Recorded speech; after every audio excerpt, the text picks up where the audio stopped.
Mick Cronin and the UCLA Bruins have a new look team heading into their final season with the Pac-12 Conference. Why they might be flying under the radar this year, coming up on today's Locked On College Basketball. You are Locked On College Basketball, part of the Locked On Podcast Network. Your team every day.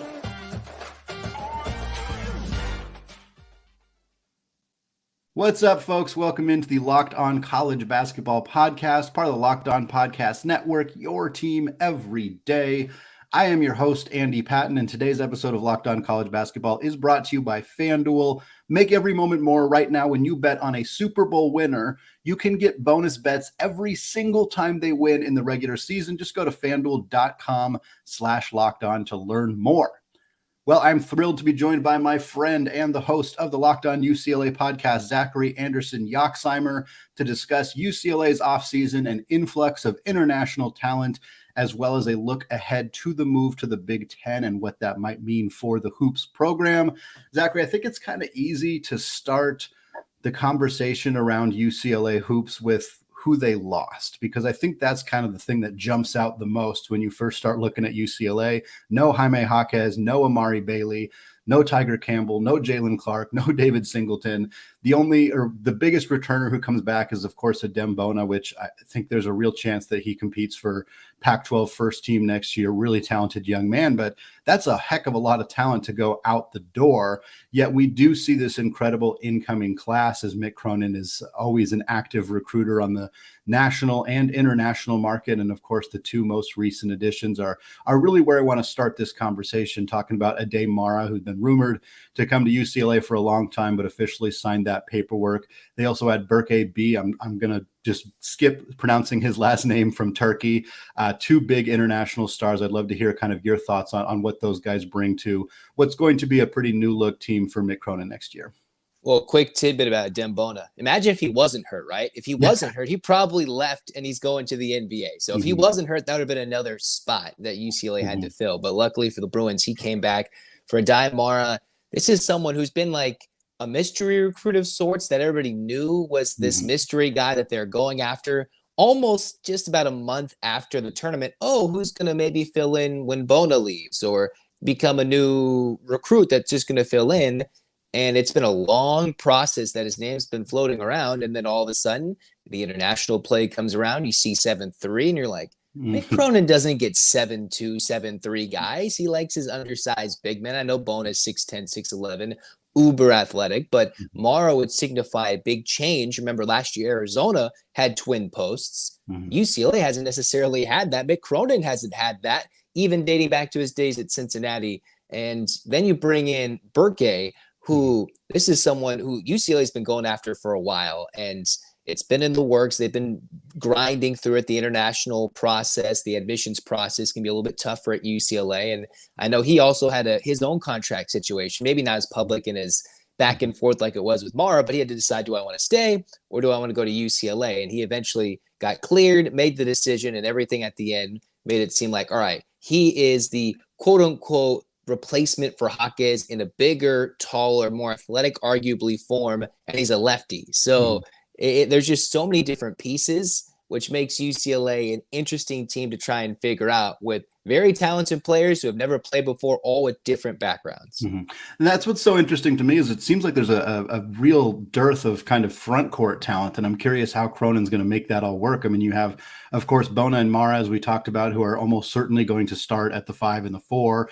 You have Berke, who's 6'9", listed as a power forward. You know, it sounds like if he's going to play that Jaquez role, maybe he plays a little bit more of the 3. And then you got two incoming 4-star freshmen, and Brandon Williams and Devin Williams, who are both 6'7", 6'10", respectively. Like that's a lot of talent going in that front court there. And it feels like there's going to be maybe some guys who are struggling to find playing time, or at least guys who might be playing different positions than they're being listed at right now. Is that kind of the sense you're getting from this squad right now?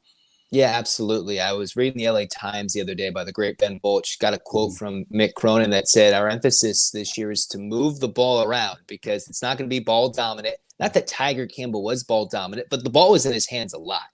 And now you're going to transition away from that, which means, one, Dylan Andrews is going to have to step up. He's a freshman transitioning into a sophomore. I know a lot of UCLA fans are extremely hyped on him. He's an Energizer bunny. He's athletic. If he can develop a jump shot, he could be a big-time threat. But this is his team from a floor general spot. Will McClendon, he didn't necessarily impress at times last year, but he's coming off the bad ACL tear and the injuries. Can he be a guy that jumps in? But initially, it's going to come down to one of the four-star freshmen you didn't mention, Sebastian Mack, has gotten a lot of love from Mick Cronin through the practice sessions that they get from their Spain trip coming up.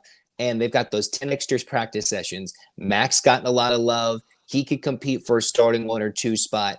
And along with Andrews, it's how those guys develop. The returners mixed with those freshman guards over the season that will truly matter as to how well the post will play. Because you got to get the post to basketball. If you can't get it to them, they're going to sit there in bewilderment offensively. No matter how awesome Mara's passing is, who can pass, you got to be able to bring it up the court. Yeah, it's reminds me a lot of last year's Gonzaga team of Drew Timme can't be the best ball handler and the best passer on your team. You need some more help to get the big fellas the ball. And I want to talk a little bit more about the international players in general for UCLA, because we talked about Mara, we talked about Burke, but that's not it for this team. They're also bringing in Jan Vide from Slovenia.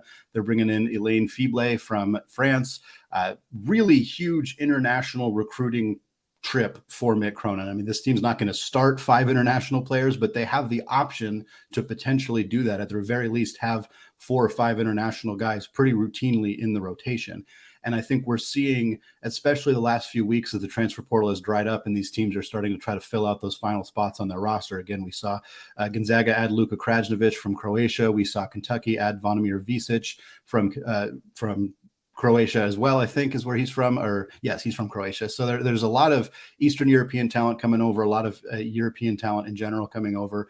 And UCLA has always kind of been one of the teams sort of on the forefront of this. Gonzaga, Arizona, UCLA in particular are 3 teams that have really seemed to always want to hit that international market. And it feels like it's kind of a new trend developing in college basketball for UCLA. It puts them in a position to kind of make this team a little bit harder to pin down, I think, a little bit harder to scout, at least until the season gets going. Is that kind of the feeling you get? And we've seen Mick do this before. And kind of what does it do for the morale heading into the season to have a team with a lot of kind of newcomers, a lot of international players on it? Yeah, there's a lot. There's 7 freshmen, 8 newcomers. You talked about the international players. Can't forget the flavor that is Lazar Stefanovic from Utah, who is an international guy, but he was at Utah, had some good moments with the Utes, the running Utes, and then came to UCLA. So they could start all 5, an all-starting 5 of international players. That would, I think, arguably be a record, and I've never seen that. That could be something. I'm not sure that's where UCLA is going to go. I'm not sure that all 5 players fit in that role that can make it happen, but it could very well happen. I know I get the perspective from UCLA fans. There's a lot of excitement. Of course, when Mara gets touted from various draft sites, I even read those and said it somewhat myself, potentially as a lottery pick. You've got Fibleuil, who's got NBA qualities. And in terms of Cronin comparing him to Jaylen Clark in his 6'6" body with defensive intangibles. Vide, who was one of the earlier international guys, he's gotten some hype. He's a 3 or 4 star. It just seems like nobody knows how to rate these international players, right? And then out of nowhere, you get like the super 7-footers like a Zach Edey coming and dominating at Purdue. And while he's not necessarily coming all the way across the pond, you see these guys come up and develop. And the real question is to pinpoint this team this year. Are all these guys going to start and contribute this year, or is it a 1 to 2 year process for some of these freshmen, or even 3 years or 4 years, dare I say? As much as we like the one and dones, it was the older years of college basketball with COVID and their extra years sliding out. I think they'll be good. I can't pin them as a national championship shortlist, but I think they'll be better than people think, but I don't want to put that pressure on them right now. Well, that's what I want to talk about, is because it does feel like there's this confusion of how to rank this team, how to evaluate this team, because it's not just 1 or 2 kind of mystery international players. It's multiple. And then a lot of new freshmen coming in and transfers coming in. And of course, just a whole bunch of players coming out the door. And so I kind of want to get a chance to talk about what that might look like. And of course, to talk about 3 or 4 years from now, like you said, what that means for UCLA, because they're not going to be in the Pac-12 anymore. And we're going to cover all of that coming up after a word from today's sponsor, FanDuel. Football season is about to kick off, and FanDuel is giving you the chance to win all season long. because right now when you bet on a Super Bowl winner, you can get bonus bets every single time they win during the regular season. Just pick any team to win the Super Bowl and you'll get bonus bets for every single victory. Maybe you Southern California folks want to bet on Justin Herbert after he got his extension and the Los Angeles Chargers. Maybe you want to stick with the Kansas City Chiefs or the Philadelphia Eagles from the Super Bowl last year. Either way, you can use those bonus bets you get on spreads, player props, over-unders, and more. So visit FanDuel.com/lockedon and start earning bonus bets with America's #1 sportsbook. That's FanDuel.com/lockedon.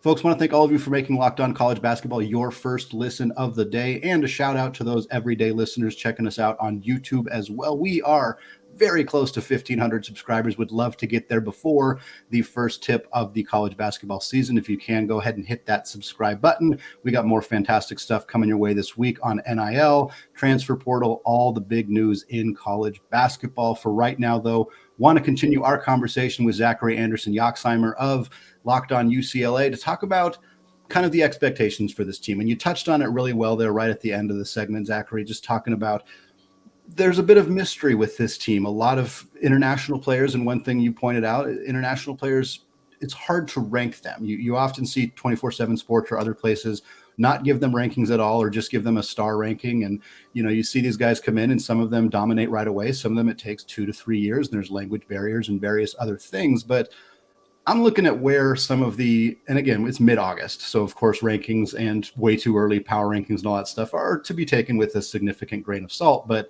Joe Lunardi has this team as a 7 seed, when, of course, they were a 2 seed last year. Dick Vitale, Jeff Borzello, a handful of other people who are writing these too early top 25 lists don't even have UCLA on there at all. Do you think that this team is being slept on? Do you think it's more of a, hey, we're just kind of taking a cautious approach because we are not sure how all these pieces are going to fit together? Kind of how do you react to seeing some of the rankings that we've seen for UCLA early so far this year? It's one of those teams where everybody's saying, you've got to prove it. And I know UCLA fans can be, I've read forums, I've read different things. I've seen, and I've tried to take a cautious approach too, because even last year, I was still skeptical of the team with just a couple of freshmen coming in, with Juzang and Bernard and Riley all leaving. I was skeptical of last year's team. And last year's team, I thought, had all the intangibles to win it all if they'd stayed healthy. And that was last year's team, right? A team that was a borderline 1 seed, arguably was a 1 seed. We could have debates about that all day long. But then you've got this year, right? So it is a fair assessment, and that's their jobs. They got to go and do those things, make the assessment. And it's kind of my job, too, to think, all right, I get hyped, I get excited. But this team particularly, almost every position except for Adem Bona, and mind you, he's still coming off a pretty big shoulder injury, although he's supposed to be fully healthy by the time the season starts. Almost every position is up for contention, right? Every single position is going to get someone who's either not been in that role before or is going to be asked to grow immensely from the beginning of the season to the end of the season. So is this a team that's going to be like last year's UCLA team, maybe go this year and play some early games like the Bruins did last year in Vegas and lose a couple, get forgotten about, and then grow and become a good team? Is this the team that's going to take their licks, become a 10-loss team, and have a dream run to the Final Four like a few years ago? Or is this a team that I've arguably argued, depending on what ranking and sites you use, they're a top 15 class of 23 with all these freshmen, not including the transfer. I think this could easily be one of the best classes, if not the best class, when you re-rank it years down the line. They could come out and ball out and become a super team.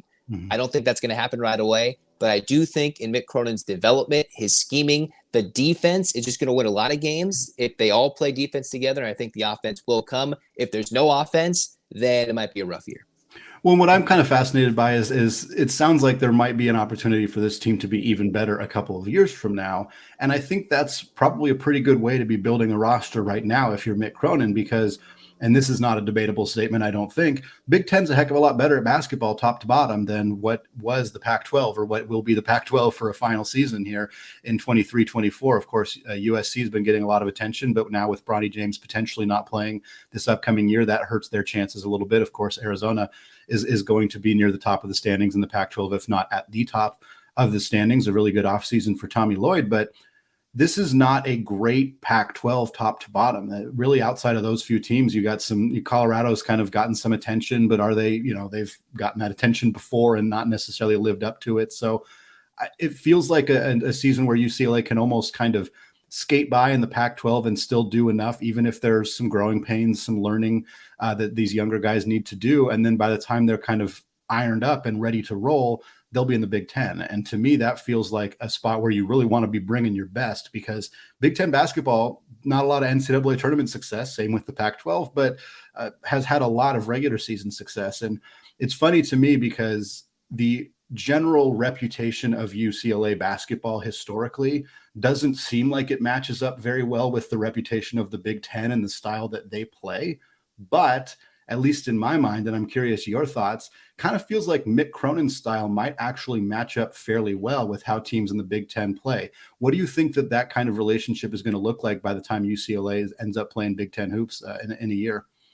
I think the biggest thing is, one, depends on the types of players he recruits. He talks about, one, how SoCal is still the recruiting hub. Yep. Despite this increased presence overseas, it's based on who's going to go and be their recruits. Well, it depends on the ebbs and flows of the SoCal recruits. And then he's also talks about, well, you need your 5 stars, maybe you need your one and dones, but they're gone after you, right? Like the Amari Baileys, how Bona could have been gone if he probably wasn't hurt. But then you need those guys who stick around 2, 3, 4 years, like a Jaquez, that develops and becomes those grinded out superstars, conference player of the year as a senior. I'm not sure every recruit will be that, but you need those mesh guys mixed with the sophomore juniors like the Clarks. And then you got a roster like last year that can compete.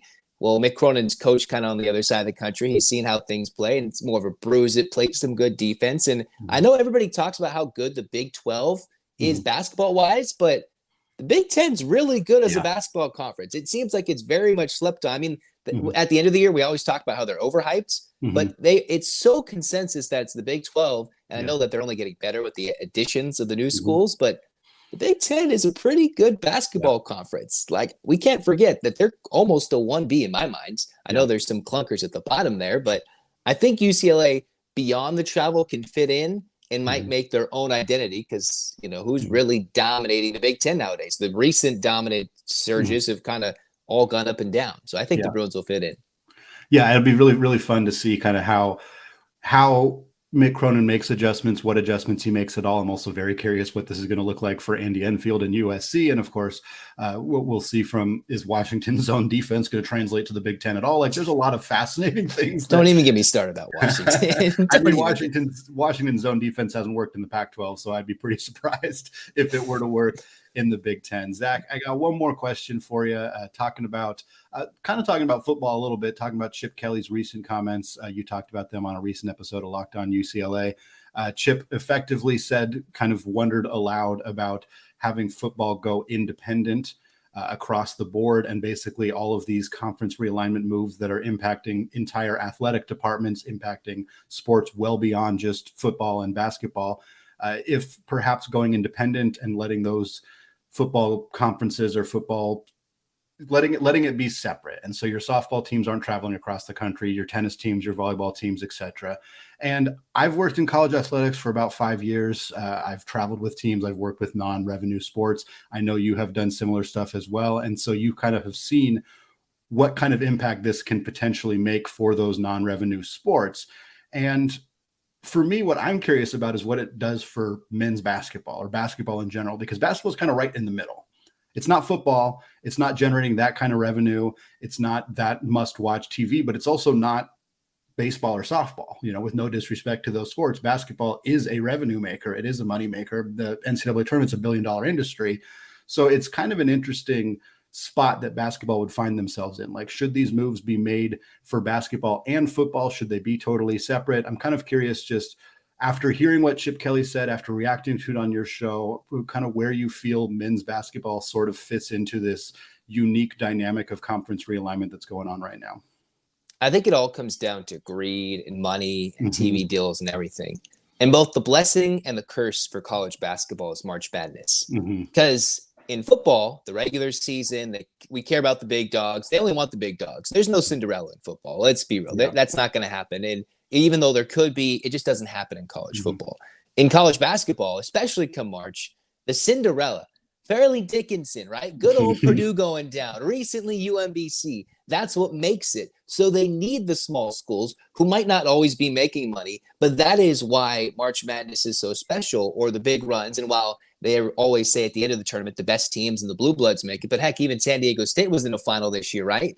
So it just is what helps college basketball is the idea that the Cinderella, the sparky underdog can come make something happen. Where in football, it's like, well, only the SEC and all the other schools, that's what they care about. Even though Pac-12 football is good, there's just so much love in that side of the country, especially me just living on that side of the country for the last few months over the summer. It's just intense. It's a different beast. Not that it's not good over here, but it's just different. That's just how it is. Life is just different across the country, why it's fun for UCLA to go to the Big Ten is because in the Midwest, the other parts of the country, they care so passionately. Not that we don't, but it's just a different level. And then when it comes to basketball, Chip Kelly talks about we play once a week, right? In the Big Ten, you're going to be playing 2, maybe 3 games a week, right? Those Wednesday, Sunday, Monday games, or depending on how you flip it, 2 times a week. Football, you can go travel and you'll be back. It'll be a brutal trip, but you get over a cross-country trip. It's not the best when they have to go play Rutgers in football eventually on the road, but they'll get over it when they have to go play wherever. It's going to be fine.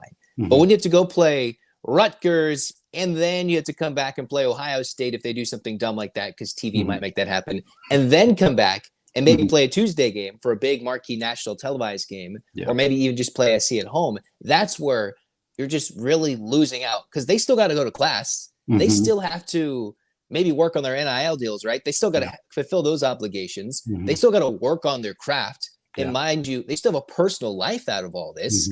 It just doesn't make sense to make that happen throughout all the season, right? We can have, that's why I have November and December where they meet in these neutral site games, or like we've seen, what I believe North Carolina, Kentucky. We should have home and homes between these blue bloods more consistently. That should happen. I just don't think, I think I read something. I've read too many articles about conference realignment. We all have. We've seen too many things being talked about. I think there was an anonymous athletic director, someone deep into the college athletics world, saying in 5 to 10 years, watch this swing back, right? I'm kind of under the same mindset. Watch it down the line when the practicality of it, I know technology only gets better. Maybe fights can get shorter. Who knows? Whatever that's going to happen in the next 10 years. What if it swings back and we realize, this is kind of dumb. And at some point, as much as revenue money's going up, there's going to be a dip in viewership at some point. What happens when that happens and nobody's watching a game? And it's like, well, that was for no reason. What's going to happen in 10 years? It could swing back and we might think we made a mistake, or, it is what it is.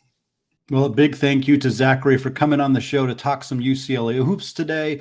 Jerome Tang and Kansas State added another guard to next year's roster in graduate transfer Keith Glover. How does he fit with Tyler Perry? We're going to break it down coming up right after this.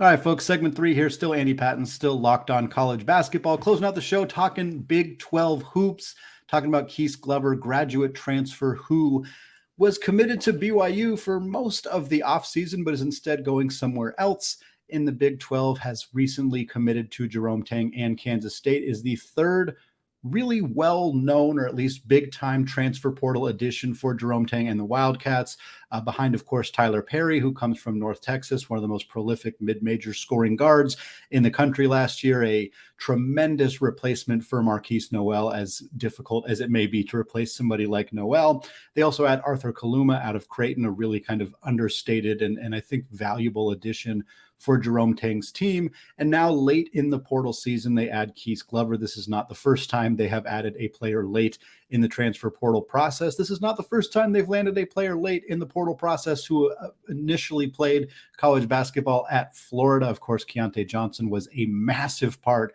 of this team last year, all Big 12 performer after collapsing on the court due to heart issues while during his time at Florida. So huge addition for them at that time. And now they add Keith Glover, and Glover's a bit of a different addition. Yes, he does have that background having played at Florida, but he wasn't a particularly productive player at Florida. A little bit of background on Glover. He's a 5'11" point guard. He's from Knoxville, Tennessee. He started his college career with the Gators, played 51 games in 2 seasons in the SEC with the Gators. Only about 11 minutes per game, 3.6 points, just under 1 rebound, shot under 25% from deep. And after those 2 seasons, relatively uninspiring seasons there at Florida, Glover decides to enter the transfer portal, and he transfers to Samford. While at Samford during the 21-22 season, Glover exploded. 19.2 points per game, 4.4 assists, 2.8 rebounds, 1.2 steals. Still not a particularly productive outside shooter, about 31%, but Glover is excellent at putting the ball on the deck. He's excellent at getting to the rim. He loves drawing contact, getting to the free throw line. That is kind of what his game is made out of. But last year, in a smaller sample size, he only played 19 games in the 22-23 season. This was also at Samford, and his production dropped. He went from 19.2 points as a junior to just 14.7 points last year. His rebounds per game dropped a little bit. His assists were about cut in half, went from 4.4 to 2.1, while his turnovers basically stayed the same. So there were some concerns last year. Again, the sample size was very small. 19 games, only 2/3 of a season. His minutes per game dropped, but he also showcased a newfound outside shot. Like I said, 25% in 2 years at Florida in an admittedly small sample size, 30.8%, about 31% in that junior year, that kind of breakout season at Samford. And then this past season for Samford, 38%. So we saw a player who maybe had some concerns with some of the other production that we saw from him that year, but definitely showcased that there is a little bit more to his scoring than just driving to the basket, drawing contact, and getting to the free throw line. And that's the key here, because Glover's not big.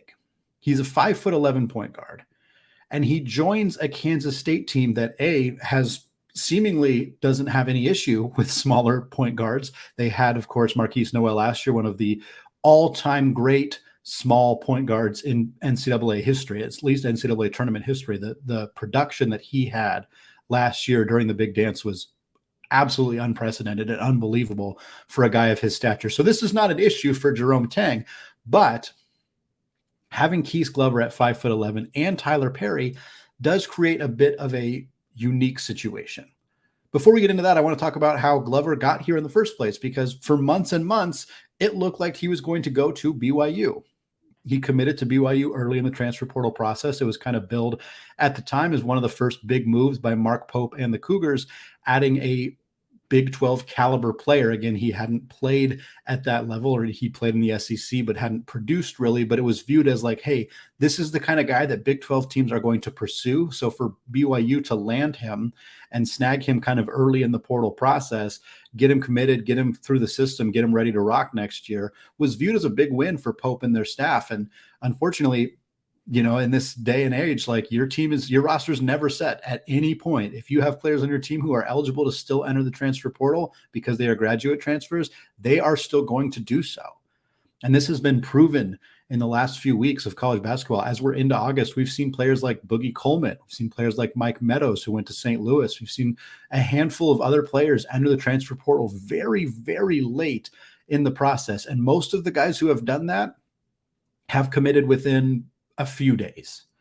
I believe that Glover was in the portal for like 6 days, and that was longer than many of these other guys were.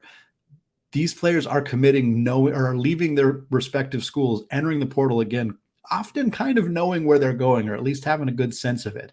Is there conversations going on behind the scenes? Is that something that should be looked into by the NCAA, governing bodies, etc.? That's maybe a conversation for another time. I know people have pretty strong opinions about that, and I do think that at the very least, something needs to be done about a 24/7 offseason for college basketball. It cannot continue to be this. I think that is a very reasonable and measured take to have. People will have very different solutions to solving the problem, but I think it's clear that this is not something that can continue to happen for teams to really be in the best position to go into the season with the roster that they have, and certainly for coaches to have any semblance of a work-life balance, which I know is not necessarily going to be the NCAA's biggest priority, nor should it be necessarily. Coaches are signing up for the job knowing full well that that's part of it, but this has been absolutely insane. And I feel for somebody like Mark Pope.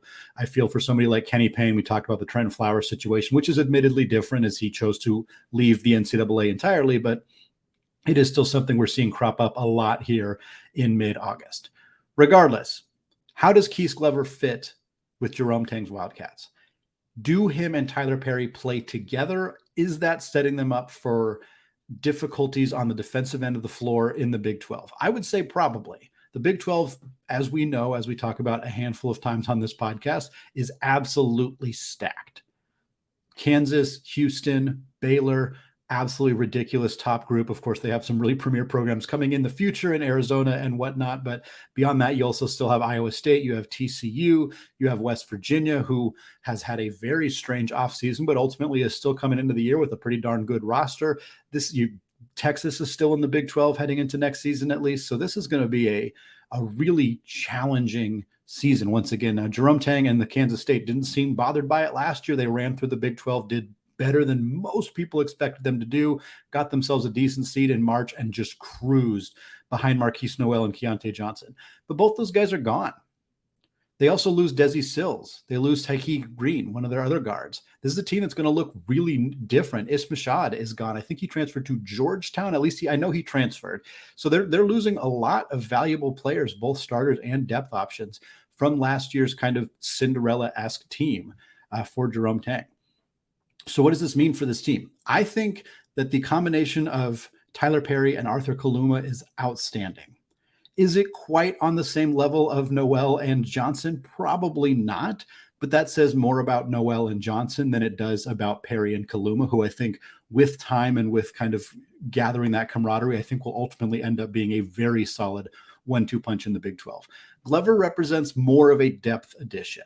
I just don't see Glover and Perry playing a ton of minutes together because I am not sure that they will be able to hang on the defensive end of the floor. Two mid-major guards coming up to the highest level of college basketball, both guys who are undersized. I think there's some risk associated with that. But beyond that, it's not like they're the only guards on Kansas State's roster. They also have Cam Carter, who's returning from last year. He's a 6'3" guard, averaged 6.5 points and 3 boards last year. They also have a top 25 ranked recruiting class in the entire country with 3 4-star recruits joining them. That would be Darren Ames, a 6'1" point guard who's ranked 79th, RJ Jones, a 6'3" combo guard who's ranked 94th, and Macaleab Rich, a 6'6" small forward ranked 102nd. So you got 3 incoming guys who could all contribute in year one. You got a depth addition in Keith Glover. You got 2 potential star guys in Perry and Arthur Kaluma. I think this is going to be another really fun, exciting season for Jerome Tang. Would I project them to do as well as they did last year? Probably not. But I don't think that they're in any kind of actual dire situation, and I think they've made additions that are going to make them a really fun team to watch in the Big 12 next season. That's going to wrap us up for today here on the Locked On College Basketball Podcast. Thank you so much for taking time to listen to the show today. We always appreciate comments, feedback. Leave them on YouTube. Leave reviews on iTunes. Hit that subscribe button on YouTube as well if you have not done so yet. It is very much appreciated. We got more conference realignment conversations coming for you all to close out the week here on Locked On College Basketball. Thanks again. And of course, as always, peace out.